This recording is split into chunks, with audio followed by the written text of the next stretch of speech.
Здравствуйте, дорогие друзья. Четверг, 28 ноября 2024 года. 10 часов утра в Башкортостане, значит, самое время начать «Аспекты республики» на канале «Аспекты Башкортостана». У микрофона я, Руслан Валиев, и в ближайшее время, около часа, мы можем с вами провести вместе, обсуждая текущие новости Башкортостана и не только Башкортостана, комментируя эти самые новости и делясь собственным мнением. Для этого у нас есть чат трансляции в YouTube. Пожалуйста, присылайте свои мнения, задавайте вопросы, приветствуйте друг друга. Ну и давайте, несмотря на все сложности, желать друг другу всего хорошего в наше, мягко говоря, непростое время.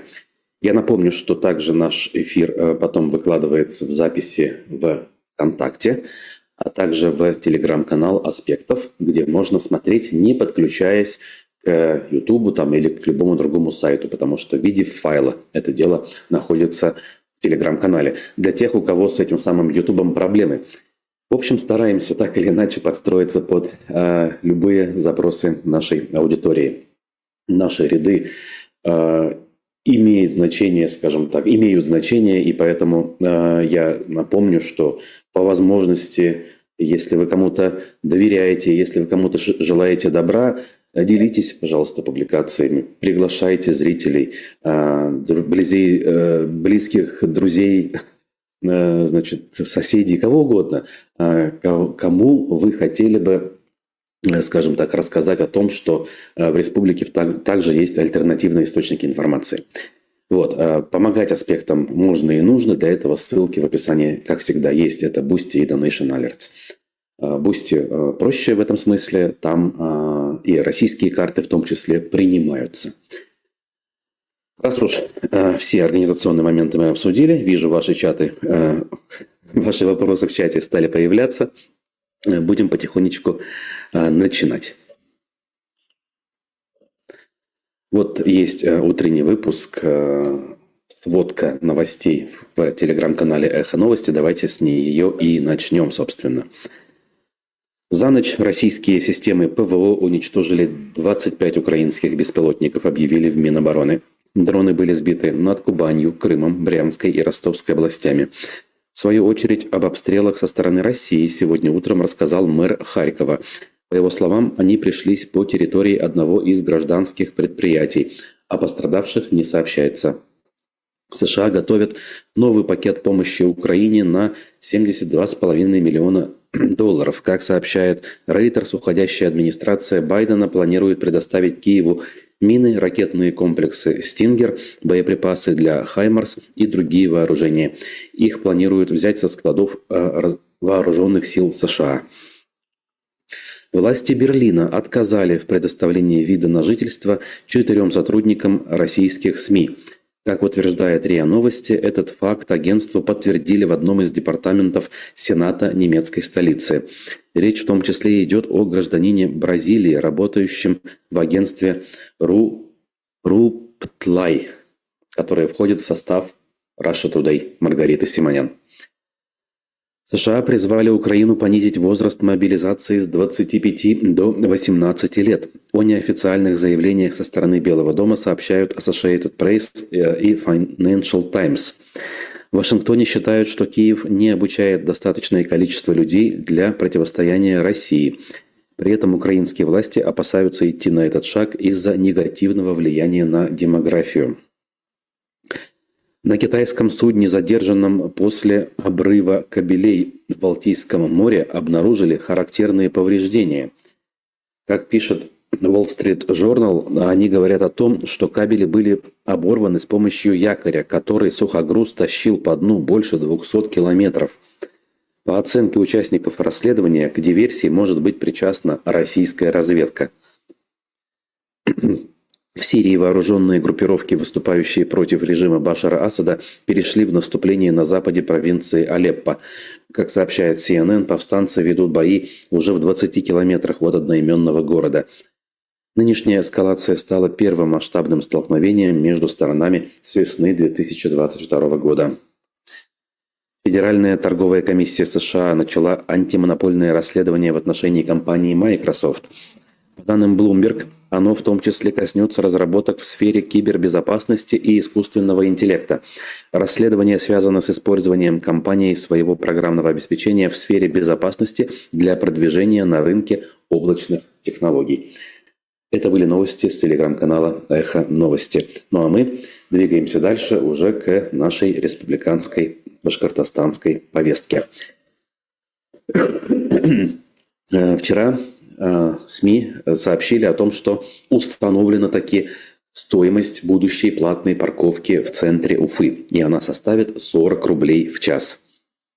Это следует из постановления администрации города.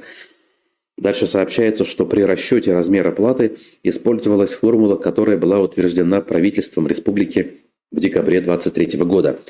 В этой формуле якобы учитываются в том числе средняя зарплата населения и тарифы на проезд в общественном транспорте.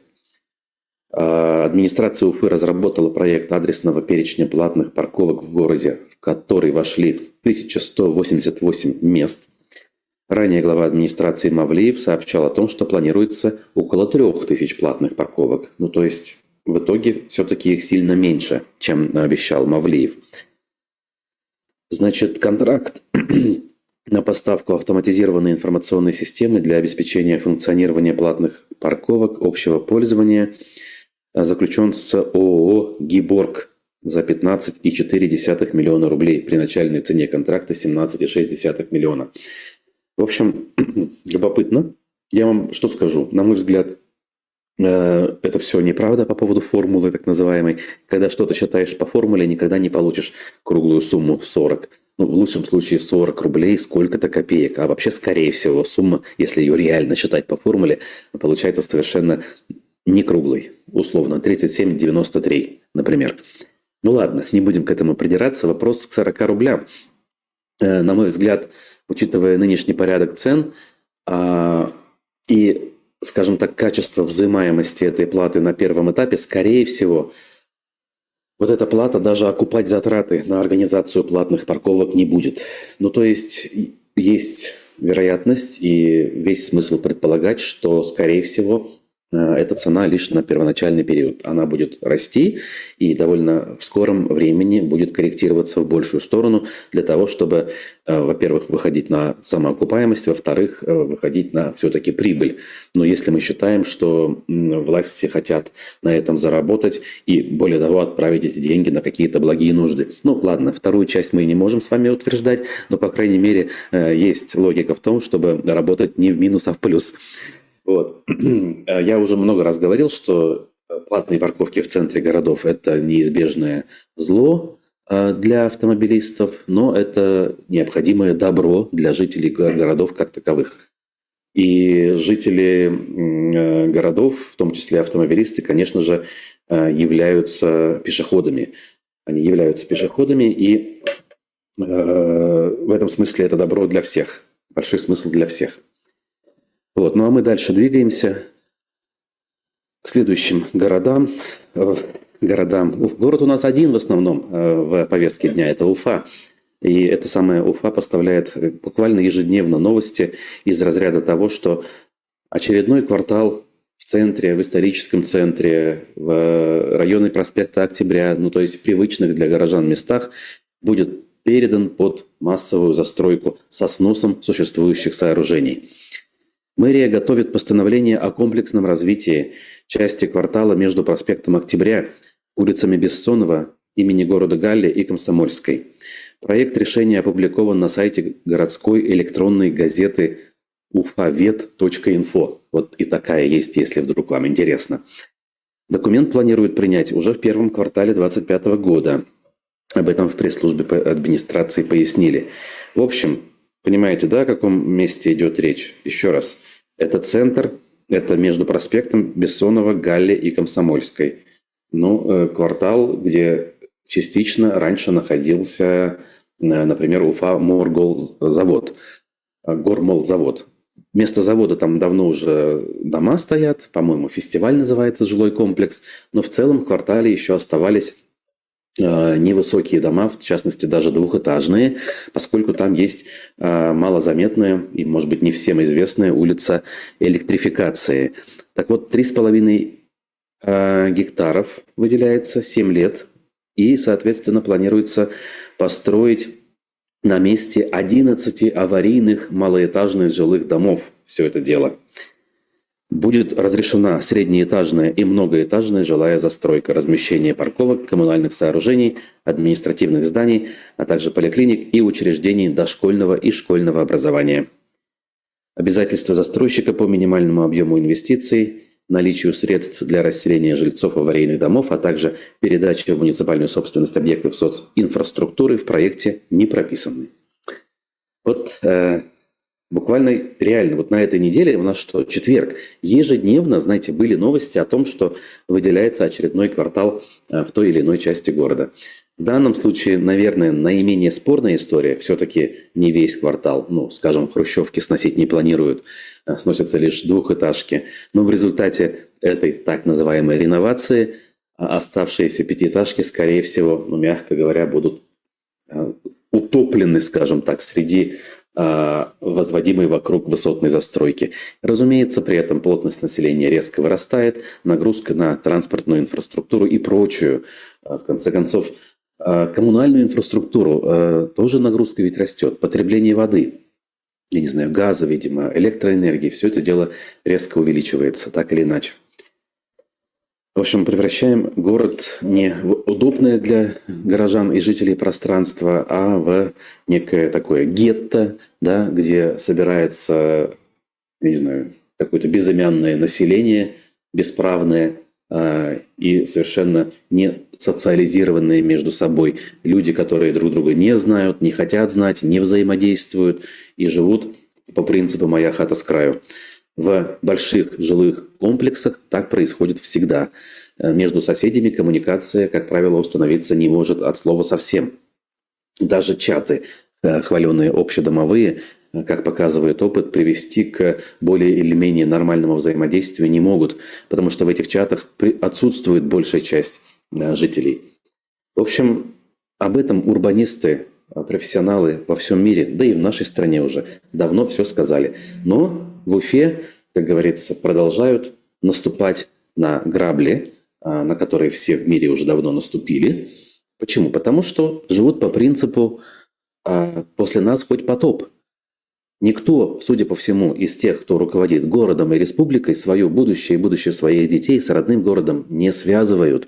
Они находятся там до того, пока их там держат, пока их не отогнали от лотка, скажем, для кормления.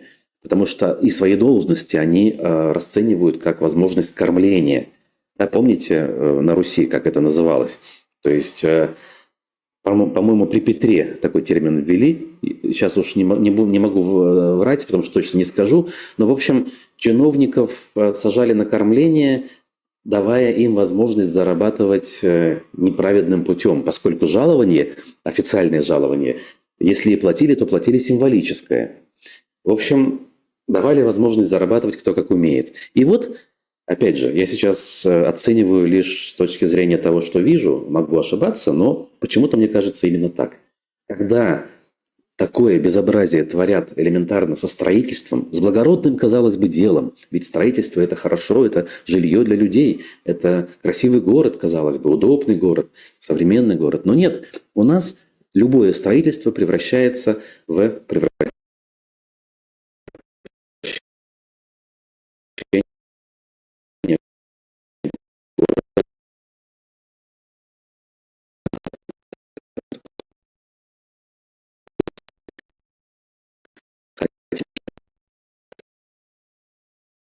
рубля по отношению к доллару и евро.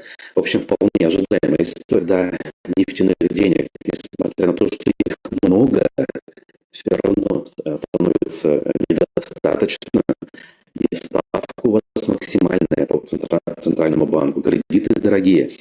Вы еще при этом вынуждены сами подстегивать рост цен за счет ослабления курса национальной валюты. Для чего они его ослабляют, этот самый курс? Для того, чтобы бюджет был более или менее бездефицитным. За меньшее количество нефтедолларов получить более-менее приемлемое количество рублей. В общем, опять же, речь лишь о том, чтобы сохранить видимость всеобщей стабильности, но при этом о людях, о простых. Об этом в этом случае, как и во всех остальных, подумать забыли. Друзья, вижу вас в качестве зрителей, но мало пока комментариев. Пожалуйста, присоединяйтесь к разговору. Пишите, что вы думаете об этом и о других вопросах нашей информационной повестки. Тем временем в Уфе еще один объект будут строить. И я надеялся, что про него забыли, но нет, оказывается. Пишет Уфа-1, что снесли здание приюта для мальчиков ради строительства огромной библиотеки юрты. Значит, дом на улице Тукаева, 54/1, где в 20 веке размещались приют для мальчиков-сирот магометанской веры и татарская школа. Как сообщают читатели, снос начался еще в выходные, а вчера ломали последнюю стену. На этом месте власти собираются строить дворец науки и культуры. Раньше этот проект назывался Евразийской библиотекой, больше известной в народе как библиотека Юрта. Для строительства библиотеки летом уже сносили дома на улицах Зайнуллы Расулева и Тукаева, которую как раз и назвали в честь директора приюта Шайхзады Тукаева. Как нам отвечали в мэрии ранее, пишет Уфа-1, дом не включен в список объектов культурного наследия. Проект Евразийской библиотеки Ради Хабиров презентовал весной 2022 года. Изначально ее хотели сделать в стиле огромной юрты, но потом проект переделали в что-то похожее на замок Шахерезады. Какое позорище, боже мой. Проект составлял архитектор Андрей Стариков. На тот момент он возглавлял компанию жены премьер-министра Башкирии Ларисы Назаровой. Вот оно что, оказывается, да? В 2022 году проект оценивали в 4 миллиарда рублей. Библиотеку хотели начинать строить осенью 2024 года, однако сроки затянулись, в том числе из-за смены названия проекта на Дворец науки и культуры. Внутри будут медиалаборатория. Давайте я сразу буду переводить на понятный язык, исходя из того, как я это предполагаю. Медиалаборатория, видимо, будет заниматься разработкой новых пропагандистских нарративов. Ну а как еще это можно понять? Медиа и лаборатория, причем в государственном учреждении. Значит, дальше там, что там? Лекторий, зона чтения, ну это, видимо, собственно, библиотека. Местами все-таки будет переговорная комната, видимо, одна всего, да, если верить тексту, на огромное здание одна переговорная комната. А также зона свободного творчества и гимнастический зал. Мягко говоря, перечень объектов будущего дворца не впечатляют и, самое главное, не отвечают на вопрос, уж простите, нахрена это все нужно. На южном склоне, где исторически сложилась малоэтажная застройка, где исторически тихо, спокойно благодать. Построить что-то циклопическое, по крайней мере, если вспоминать вот эти вот картинки, что Хабиров вначале показывал, эта юрта выглядела несуразно и с точки зрения самой по себе юрты, и с точки зрения того, где она будет располагаться. В общем, если в случае дворца борьбы я хоть где-то понимаю целесообразность появления такого объекта, действительно, спортом заниматься надо, массовый спорт, если это здание будет для массового спорта доступным, это скорее хорошо, чем плохо. Единоборство – это не то, что мне лично нравится, но окей, есть множество людей, ребят, кто действительно хотят заниматься этими видами спорта. Пусть уж занимаются. В конце концов, площадку можно использовать под какие-то еще параллельные мероприятия, может быть, даже концерты. То есть как-то себя окупать теоретически дворец борьбы может, хотя сильно сомневаюсь. Это все-таки будет сосать деньги из карманов обычных уфимцев, которые там, может быть, и ни разу не появляются. Но в данном случае это точно будет дотационное помещение, которое не будет никак себя оправдывать.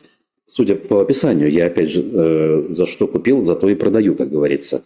Концертной площадки большой не видно.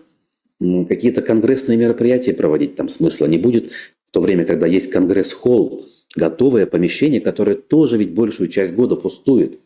Вы хотя бы заполните конгресс-холл смыслами, мероприятиями, да? И давайте, кстати говоря, посмотрим, вообще конгресс-холл на сегодняшний день, насколько оправдывает свое существование с точки зрения финансов, или все-таки является дотационным и тоже сосет деньги из карманов налогоплательщиков. Нет, видимо, нам мало таких объектов, мы построим еще. Потому что, как мы вначале сказали, после нас хоть потоп. Ни Хабиров, ни кто другой из них, судя по всему, свое будущее с Уфой и республикой не отождествляют. Потому что иначе думали бы о том, что с этим делать дальше. И обычным жителям, и будущим руководителям. Да? В общем, вот так выглядит результат вертикали власти в области строительства, когда жители, экспертное сообщество не могут принять участие в обсуждении подготовки и строительства новых объектов. Когда это решение принимается одним человеком, и никто не может ему возразить. Он это решение принимает, может быть, как вариант, из благих побуждений, я не спорю. Многие, знаете ли, поступки совершаются из благих побуждений. Уж простите, даже верховный главнокомандующий, судя по всему, действует, исходя из собственной парадигмы, и у него там побуждения благие. Я могу это предположить. Вообще мало кто в мире, знаете ли, действует, исходя изначально из каких-то злобных побуждений. Даже какие-то бандиты и преступники, у них всегда есть морально-этическое объяснение поступков. Всегда. Так вот, в данном случае освоение бюджета, наверное, да, во главе угла, раскладывание денег по карманам. Ну вот посмотрите, даже фамилия архитектора, она уже, наверное, о многом говорит в этом случае. В общем, что от города они оставят после себя, остается лишь предполагать. Ой.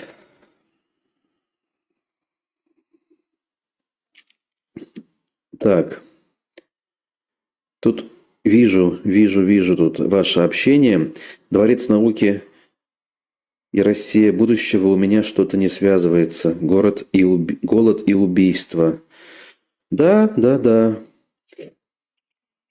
Почему надо постоянно строить дворец, спрашивает Нетворк. Да, почему именно дворцы? Почему нельзя построить дома? Даже в Советском Союзе, знаете ли, не все учреждения культуры назывались дворцами. Многие были домами культуры, и ничего от этого они хуже не становились. По смыслу они были примерно одинаковыми, да и по внешнему виду тоже. Отличить дворец от дома не всегда было возможным. Так. Тут вопрос про Салават в области ЖКХ. Меня интересует, спрашивает Карлос, почему мой сосед сверху на протяжении многих лет просто так сливает холодную и горячую воду без учета на счетчики, по их счетчикам. Я вообще, конечно, не понял, о чем вы говорите, но могу предположить, что у соседа, видимо, счетчиков нет в квартире. Но вы поверьте, что счетчики есть на входе в дом, скорее всего. И вы платите за его воду всем домом, в том числе лично вы, Карлос, платите. Поэтому я на вашем месте попытался бы какие-то меры принять. Вот видите, да, то есть мы не знаем соседей даже этажом выше, скорее всего, в не самом высотном доме. Сомневаюсь, что наш зритель в Салавате живет в каком-то огромном сооружении. Выше 5 этажей вообще есть в Салавате дома? Наверное, есть из современной застройки, скажем так. А вообще в советский период дом был застроен, насколько я помню, пятиэтажками в основном. Значит, ну ладно. Дальше идем. В общем, что тут скажешь? Остается разводить руками, знаете ли, по поводу строительства. И высотки у госцирка уже не кажутся совершенным беспределом и краем безрассудства. Потому что край безрассудства, он, видимо, не существует. Всегда можно двигаться все больше и больше по этому пути деградации. Кто скажет, критикуешь, предлагай. Я, кстати, давайте так, предложу все-таки. Вот эти деньги, очень хорошие деньги, которые отправляются на подобного рода объекты, действительно можно было бы освоить с пользой для города. И действительно, знаете ли, когда я говорю, что не нужно строить юрту на южном склоне, я не говорю, что не нужно ничего делать с южным склоном. Почему бы и нет? Это прекрасное место с точки зрения локации, географии, с точки зрения видов, я не знаю, солнечной освещенности по весне и летом. Сами знаете, насколько прекрасная там обстановка, будем говорить. Да, это зеленая зона. Что-то хорошее, прогулочное, туристическое, приятное сердцу и душе там делать можно. Я даже скажу больше, там даже можно строить новые объекты, скорее всего. Почему бы и нет?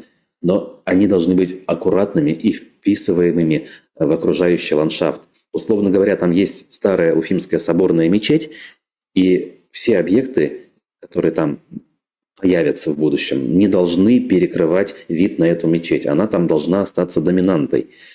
Я вот вообще не архитектор, да, но немножко в урбанистике стал понимать, и исходя из этих принципов рассуждаю по этому поводу.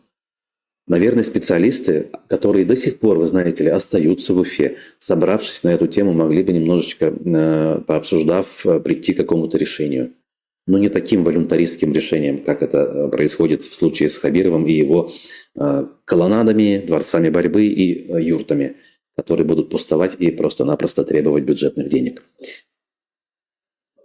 Зато у Хабирова вот таким же волюнтаристским решением, судя по всему, не получается утвердить состав своего правительства и премьер-министра.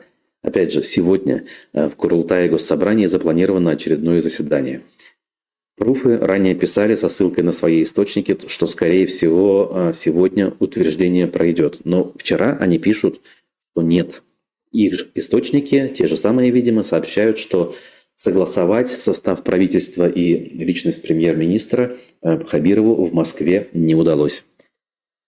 Значит, наши источники отмечают, что предположительно многие кандидатуры до сих пор не согласованы с вышестоящим руководством, и якобы приставка ИО останется с чиновниками до следующего года. При этом якобы сам премьер-министр Назаров вроде бы согласован. Напомним, пишут пруфы, сразу после выборов главы Башкирии в сентябре 2024 года Ради Хабиров на оперативном совещании заявил, что управленческой команде республики не стыдно за 5 лет работы. Кроме того, Хабиров поручил не создавать управленческий вакуум после отставки правительства и оперативно внести в парламент республики кандидатуры премьер-министра и вице-премьера. Отметим, что заседание по данному вопросу должно было пройти еще 18 сентября, то есть через 10 дней после так называемых выборов.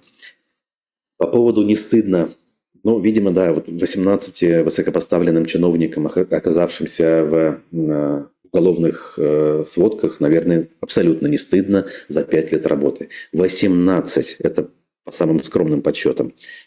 И 10 дней, которые давались на утверждение правительства, тоже давным-давно прошли. Но никто не осмелится спросить в лицо, а что, дорогой Ради Фаритович, пошло не так? И остается нам заниматься, если честно, ерундой какой-то, гаданием на кофейной гуще. А что же там на самом деле? По-хорошему, все это вообще полная ерунда и фигня, не имеющая никакого значения. Я много раз вам уже говорил, вы знаете мою позицию, я вообще не переоцениваю значимость региональной власти в глобальной перспективе с точки зрения нашего будущего. И даже личность главы республики не переоцениваю. Но все-таки вот за те вещи, что мы сегодня долго обсуждаем, за строительство каких-то объектов, эти люди отвечают. И поэтому так или иначе хотелось бы, наверное, нормальным жителям, да, быть в курсе, а кто ими управляет, кто эти решения принимает, почему так долго эти решения принимаются, а что на самом деле за этим стоит.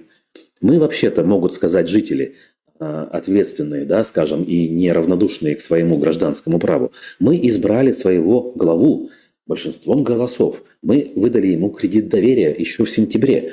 А почему, собственно, выбор наш, нами избранный глава, не может установить и назначить собственное правительство? Мы ему доверились.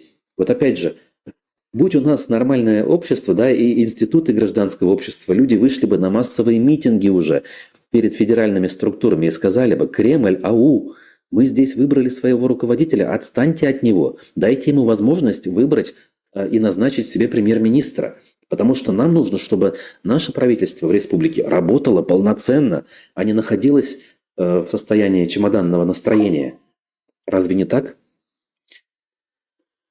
Это все мечты из разряда какой-то эфемерной, совершенно к нам не имеющей отношения реальности. Вот Борис спрашивает, а может быть, если нет команды, нет и руководителя, и пора уже снять его? Опять же, от перемены мест слагаемых сумма не меняется. Снимите, снимем мы его, снимут его, Господи, и что? Это настолько все уже бутафория, знаете ли, имитация реальной политики, что и смех, и грех, да.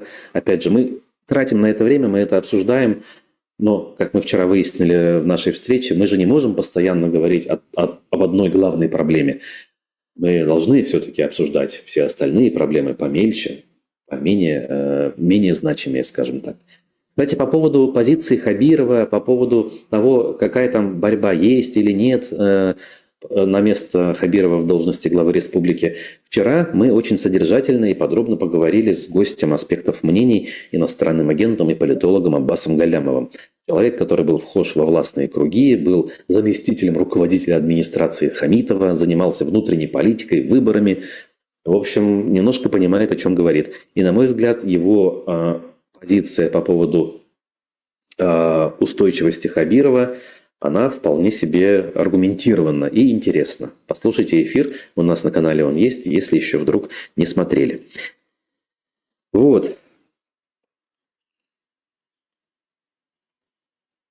Значит, Вадим пишет: Руслан, южный склон – это лицо города. Я туда заехал как-то, хотел спуститься на Белую, но там тупик.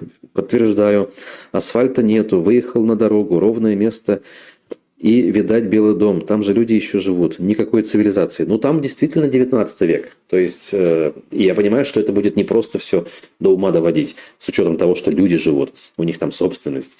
Но вот опять же, юрта какая-то циклопического размера, выстроенная на отдельном пятачке южного склона, никак проблему склона как такового не решит. А вот если бы эти деньги размазать тонким слоем по всей территории и сделать что-то такое нормальное с точки зрения благоустройства, дороги, тротуаров, а может быть, в конце концов, сделать ту самую канатную дорогу, которая позволит людям спускаться на набережную, уже много раз обещали.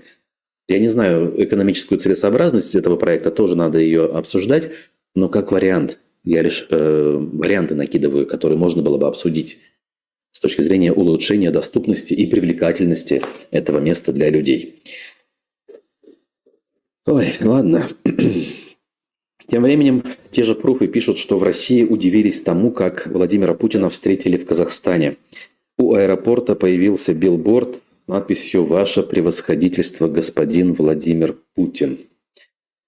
Значит, и телеграм-канал «Астана. Что, где, когда» показал, собственно, эту самую надпись. В сети коллективно удивились, приняв это за знак некоего особого расположения. Однако таков стандарт, пишут пруфы. Согласно современному дипломатическому протоколу, титул превосходительства применяется главам иностранных государств, за исключением монархов и иностранных правительств, к министрам и нунциям Ватикана и некоторым высшим чинам РПЦ. Если посмотреть официальную переписку между главами разных государств, то кажется, что там тоже присутствует такое обращение. Например, обращение президента Южной Кореи к президенту Республики Узбекистан от 2017 года начинается так. Его превосходительству господину Шавкату Мирзиёеву, президенту Республики Башкортостан. Ну, в общем, так что не надо удивляться. Мне кажется, все-таки современный Казахстан по пути лизоблюдства по отношению к Москве и Кремлю не совсем готов идти. Конечно же, нормы приличия он соблюдает. Конечно же, не готов обострять ситуацию, понимая, что если Путин надумает восстанавливать историческую справедливость на территории Казахстана, то у Казахстана шансов нет. Вот. И с учетом этого республика во главе с президентом Токаевым лавирует и делает это, на мой взгляд, очень неплохо, умудряясь даже шпильки иногда подсовывать Путину, причем на публичных мероприятиях. Никогда не забудем, как Токаев назвал квазигосударственными образованиями ДНР, ЛНР и вот эти прочие области, которые на тот момент вообще-то по Конституции России вообще являются субъектами Российской Федерации. В общем, молодец парень. Надеюсь, что и дальше будет у него получаться. Если он еще и исполнит собственное желание и через 7 лет после избрания покинет свой пост, а осталось еще 5, тогда цены ему не будет. Это будет очень важной предпосылкой создания преемственности и будущей, скажем так, относительной, но все-таки демократии в этой центральноазиатской стране. и хорошим примером для подражания для окружающих государств нынешних и, возможно, будущих. Вот. Значит, дальше. У нас еще хозяйственные новости на сегодня есть.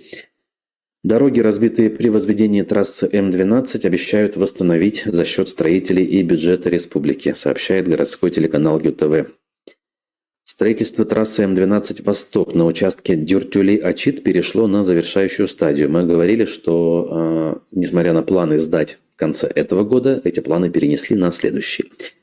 Движение по первому отрезку, между тем, от границы Татарстана до Дюртюлей обещают открыть все-таки в этом году. Оставшийся участок от Дюртюлей до Пермского края запустят летом 2025 года по планам. Протяженность трассы в общей сложности 140 километров. Она проходит через Дюртюлинский, Бураевский и Татышлинский районы. По словам местных жителей, при строительстве сельские дороги были уничтожены бесконечной вереницей большегрузов, о чем мы тоже у себя в эфирах говорили. В Минтрансе республики тем временем сообщили, что о ситуации знают. После открытия участков трассы региональные власти совместно с компаниями, которые строили дорогу, приступят к ремонту разбитых проездов, сообщили они. И сказали, что были переговоры, оказывается, Радия Хабирова и с руководителями организаций, которые строят эти дороги. Они тоже закладывают определенные средства на ремонт дорог. И мы тоже свою часть будем закладывать, сказали в Минтрансе. Сейчас сумму не могу сказать, но мы их рассматриваем и будем ремонтировать дороги. Это все сказал, собственно, конкретно замминистра транспорта Виктор Жульков, который, кстати, некоторое время тоже был под следствием, но вроде как с него все обвинения сняли. Да, по делу о ремонте дорог в Сибае вместе с бывшим мэром Сибая Рустемом Авзаловым он проходил по этому делу. Жульков, кстати, с точки зрения такого взаимодействия, как у нас принято говорить, нормальный мужик. Приходилось взаимодействовать. На интервью он к нам не ходил, потому что ходили сами министры. Их было 3 как минимум, да, за тот период, пока я этим вопросом занимался и работал на «Эхе Москвы» в Уфе. Тибор Мухаметьянов, Марзаев, тогда был министром, потом Булушев Александр, только Клебанова мы не успели вытащить. Ну ладно, не проходят и эфиры, как не вспомню кого-нибудь из этой команды, с кем приходилось взаимодействовать в прошлом. Так.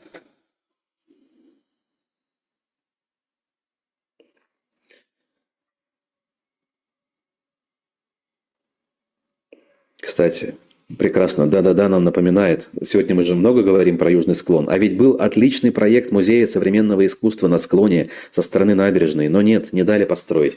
На частные деньги Марат Ахметшин, бизнесмен, один из бывших теперь уже собственников компании «Уфанет», был готов на свои деньги построить. На основе проекта архитектора какого-то мирового уровня.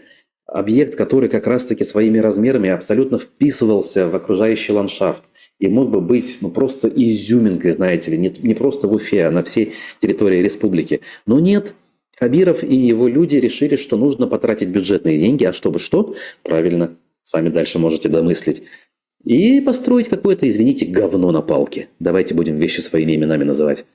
Потому что проект Музея современного искусства, он бы не дал нажиться никому из чиновников. Предприниматель считал бы свои деньги, эффективно бы их расходовал, и люди получили бы реальное общественное пространство, которым можно было бы пользоваться, и было бы приятно пользоваться. Кстати говоря, в итоге, помните, мы весной говорили об атаке на Уфанет со стороны депутата, ценителя, скажем так, суверенности государства Александра Хинштейна. Он требовал национализировать пакеты 2 акционеров, которые якобы живут за границей, но на самом деле не якобы, они это и не скрывают, в пользу государства. И среди этих 2, у кого хотели забрать, был как раз Марат Ахметшин. Уже в начале лета, насколько я понял, Ахметшин и его второй партнер продали свои пакеты акций Уфанета собственнику компании «Салават Стекло». Фамилию сейчас не назову, не очень публичный человек. Султанов фамилия, вспомнил. В общем, ребята вышли из бизнеса и покинули, по сути дела, и республику, и страну навсегда. С деньгами и со всеми своими позитивными идеями, которые хотели реализовывать у себя на родине. Что еще нужно знать о том, как мы с вами ценим человеческий капитал, о том, как мы думаем о будущем себя и своих детей. В общем, и ваш покорный слуга, наверное, был бы гораздо полезнее, если бы жил и работал дома. И для себя, и для общества. В этом смысле можно было бы приносить гораздо больше пользы. Дальше. Рейтинг пишут. Значит, при этом, при всем, несмотря на все проблемы, Уфа оказалась среди российских городов с высокой самооценкой уровня материального благополучия. То есть, уж извините, холопы не всегда в курсе, что они являются рабами своего хозяина. Я немножечко, может быть, утрирую и перефразирую, но смысл этой новости, этого заголовка именно такой. В 2024 году столица Башкирии вошла в топ-10 городов с высокой самооценкой уровня материального благополучия. Об этом говорится в мониторинге, который проводится финансовым университетом при правительстве России. В рейтинге города, население которых превышает 250 тысяч. Список основывается на опросах горожан и статистике среди сфер медицины, образования, экосферы, ЖКХ и других. Согласно мониторингу университета, Уфа также оказалась среди городов с высокой доступностью культурных ценностей, а также качественного образования. В 2023 году образование стало одной из главных проблем города, при этом пишет ЮТВ. Тогда именно этот вопрос повлиял на низкий индекс качества жизни. В 2023 году был низкий, а в 2024 почему-то стал высокий. Очень интересно. К слову, топ городов с лучшим качеством жизни в России с 2023 года не изменился. В 2024 году этот список по-прежнему возглавляет Москва, дальше Грозный, знаете ли, Санкт-Петербург, Сочи, Махачкала, Симферополь, Владикавказ, Владимир, Севастополь и Калуга. В общем, так себе, мягко говоря, аргументация и сам по себе рейтинг. Но раз уж об этом написали, мы тоже вкратце затронули и обсудили, так сказать. Вижу ваши мысли по поводу Казахстана, всячески поддерживаю. Так.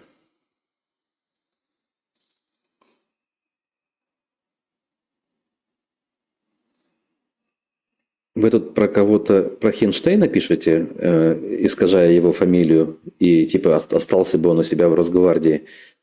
А он разве в Росгвардии был? Он вообще журналистом московского комсомольца был в юности. Я даже читал его, я помню его в этой газете в качестве такого ярого борца с коррупцией в 97 году, когда я, собственно, выписывал «Московский комсомолец». Единственный экземпляр приходил в наш Полтавский район, тогда говорила сотрудница почты. Если должность премьера согласована, то почему ее нельзя было внести на обсуждение в Курултай? Ведь остальные должности в правительстве не столь принципиальны, чтобы процесс затянулся на месяцы. Я думаю, что Раиль задает риторический вопрос. Ну, давайте так, мы еще не знаем. Давайте заседание пройдет. Оно, кстати, в эти минуты, судя по всему, должно начинаться. Вот, и там будет понятно. Я лишь ссылался на материал пруфов, которые, в свою очередь, ссылались на некую инсайдерскую информацию из своих источников. Вот. Тут навигатор некто спрашивает, в Башкортостане тоже проводят всенародный Курултай? Вы, наверное, имеете в виду Всемирный Курултай-Башкир, который был анонсирован на декабрь этого года. Судя по всему, да, не тоже, а как раз-таки в Башкортостане и в Уфе он будет проходить. И это будет прелюбопытнейшее событие с точки зрения того, что найдут ли себе смелость представители башкирского народа, откуда бы то они ни приехали, задать хоть какие-то неудобные вопросы своим соотечественникам, да, и представителям своей нации. Смогут ли задать эти вопросы делегаты из других стран, например, по поводу того, что же произошло в Баймаке, не является ли перебором посадка в тюрьму за решетку более чем 80 мужчин, многодетных отцов, работящих мужиков, неравнодушных граждан. В общем, вопросов на самом деле любопытных много. Я причем сейчас не говорю о том, что эти люди обязательно должны на трибуну выйти и сказать, что вы тут, значит, бандиты, преступники, вас надо на кол сажать и всех убирать. Я даже не об этом говорю. Я говорю о том, что хотя бы в порядке цивилизованной дискуссии задаться таким риторическим вопросом. Друзья, давайте подумаем, а что у нас пошло не так? Это вообще интересно. Еще раз по поводу этого Курултая. Посмотрим буквально в десятых числах декабря, насколько я понимаю, он запланирован. Странно, конечно, почему он вообще в декабре проходит. Традиционно это было мероприятием июня месяца с далекого 95-го года, когда впервые прошел Всемирный Курултай Башкир в Уфе. Я не знаю, вроде бы я не путаю, всегда это было летом. В 19 году, в частности, это тоже было летом. Да, это было в июне также, потому что буквально через пару-тройку недель после этого Хабиров был у меня на интервью, и мы обсуждали вопрос отношения с национальными активистами. И он тогда, по-моему, впервые публично заявил, что он будет жестко разбираться со всеми активистами, толком не объяснив, а что с ними не так. В результате мы получили экстремистский статус у движения «Башкорт», реально народного, низового, скажем, движения. Да? Мы получили преследование отдельных руководителей. Ну и дальше мы получили вследствие цепочки событий баймакское дело. Кстати, на тему того, какова роль в этой истории Хабирова лично, также мы вчера подробно с Аббасом Галямовым в эфире поговорили. На мой взгляд, очень важные соображения на этот счет он озвучил. Еще раз рекомендую к просмотру и прослушиванию.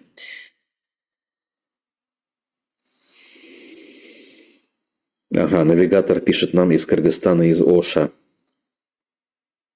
Курултай проводят алтайцы, Республика Алтай, а также кыргызы.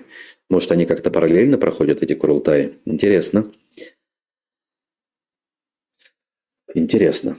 Так, дальше. Совсем немного новостей осталось, но тоже кое-что любопытное.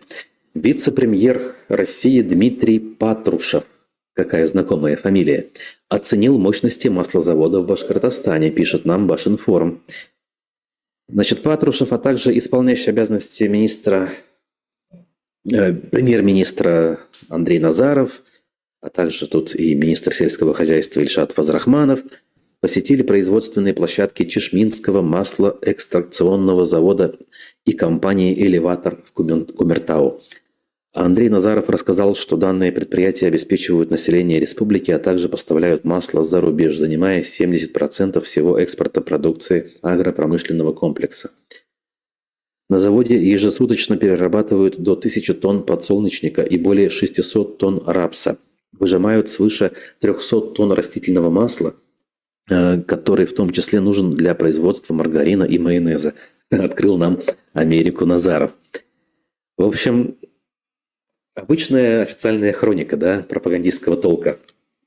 Я к чему? Я к фамилии все-таки Патрушева хотел бы обратить внимание, если кто не в курсе.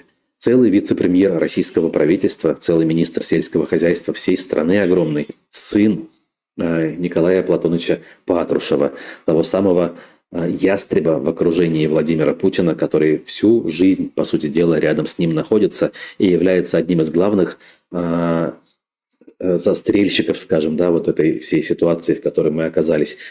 Ситуация осажденной крепости и военизированного, я не знаю, воспитания всего общества, начиная с детского сада.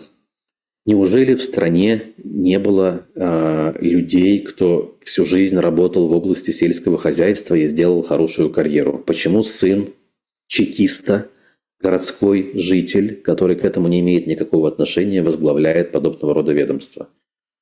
Ну, я не знаю, может быть, он, конечно, талантливый молодой человек, хотя уже и не молодой, кстати говоря. Но это тоже отдельный вопрос, который, мне кажется, может и должен вызывать определенные скептические настроения. И опять же, если на этот вопрос есть ответ вразумительный, почему именно Патрушев, а не кто-то другой является руководителем этого ведомства, я готов его выслушать и, может быть, даже забрать свои слова обратно. Но что-то мне подсказывает, что это всего лишь срастание, по сути дела, да, вот этих кланов с властью до мозга костей, когда уже не просто один человек, руководитель клана, является высокопоставленным деятелем этой структуры, а уже семейный подряд буквально захватывает все вот эти вот рычаги. Даже путинские родственники, возьмем племянницу, эту Анну Цивилеву, и уже стали важными персонами. Она, я напомню, заместитель министра обороны, ни много ни мало. Вот эта самая Анна Цивилева, двоюродная племянница Путина. Вот. Но знаете, В этом мире есть место добру. Поэтому на засыпку мы посмотрим новость, которую написали многие наши региональные СМИ, потому что не могли пройти мимо. Новость, конечно, связана с трагедией, но получила вот такое, ну скажем, трогательное продолжение. Мы на днях писали, что в Карайделе мужчина, который на велосипеде хотел пересечь Уфимку, провалился под тонкий лед, а лед был всего 2 сантиметра, и погиб. И вот что на эту тему пишут. Собаку-белку, которая 4 дня ждала утонувшего в Уфе, в реке Уфа, хозяина, все-таки забрали. Оказывается, собака, пес 4 дня находилась на берегу реки, а на фотографиях видно, даже частенько заходила на лед и просто смотрела в водную даль. Родственник погибшего в реке Уфе рассказал, что забрал собаку-белку. По его словам, она до последнего момента не хотела уходить с места трагедии. Но в конце концов послушалась людей и позволила забрать себя. Мужчина сказал, что с белкой все будет хорошо, и он присмотрит за ней. Белку забрали с Уфимки вчера, 27-го, после того, как тело погибшего подняли с дна реки. Все это время, 4 дня, она сидела на льду недалеко от места трагедии и ждала своего человека. Как рассказывали в Госкомитете по ЧС, ее пытались до этого забрать родственники умершего, но собака не давалась, оставаясь сидеть на улице холодными ночами. И только когда тело хозяина обнаружили, и она, судя по всему, осознала произошедшее, она позволила себя забрать. Ну, что тут скажешь? Я думаю, что комментарии излишни. Хочется верить, что такого настоящего, что ли, добра все-таки в мире достаточно, и это самое добро, в конце концов, окажется сильнее того самого зла, о котором мы, к сожалению, говорим буквально непрерывно в каждой нашей встрече. На этом я с вами прощаюсь. Проанонсирую, что впереди мы ждем встречу с Аксакалом Башкирского национального движения, уважаемым Сагитом Исмагиловым. В 12:30 по уфимскому времени запланирован наш эфир. Я надеюсь, технически все будет нормально, и мы сможем с ним поговорить. Присоединяйтесь, готовьте свои вопросы. Ну а пока всем желаю добра, здоровья и прощаюсь. До новых встреч. Будьте здоровы.